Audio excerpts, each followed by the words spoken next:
स्थानिक स्वराज्य संस्थांच्या आगामी निवडणुकांच्या निमित्तानं राज्यात नवी राजकीय समीकरणं जुळून येताना दिसत आहेत। एकीकडे मनसे आणि उद्धव ठाकरेंच्या शिवसेनेत युतीची चर्चा रंगली आहे, तर दुसरीकडे शिंदेंच्या शिवसेनेनं एक पाऊल पुढे टाकून रिपब्लिकन सेनेसोबत युती केली। शिंदेंची शिवसेना आणि डॉक्टर बाबासाहेब आंबेडकरांचे पंटू आनंदराज आंबेडकर यांच्या रिपब्लिकन सेनेमधल्या युतीनं पुन्हा एकदा शिवशक्ती आणि भीमशक्ती एकत्र आली आहे। आगामी काळात दोन्ही पक्ष महापालिका आणि जिल्हा परिषदेच्या निवडणुका एकत्र लढवणार असल्याचंही त्यांनी जाहीर केलं। एक बाळासाहेबांच्या विचारांचा वारसा घेऊन चालणारी सेना आणि दुसरी भारतरत्न डॉक्टर बाबासाहेबांच्या रक्ताचा वारसा घेऊन चालणारी सेना।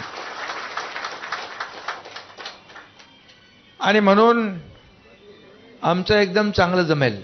एकनाथराव हे काहीतरी वेगळे आहेत, सर्वांना घेऊन चालणारे आहेत आणि म्हणून आम्ही ठरवलं की आपण यांच्याबरोबर महाराष्ट्रात गेलं तर एक वेगळा चमत्कार आणि खऱ्या अर्थानं दीन दुबळ्या गरीब शेतकऱ्यांना न्याय, लाडकी बहीण योजनेसारखे अनेक चांगले उपक्रम त्यांनी आणलेले आहेत।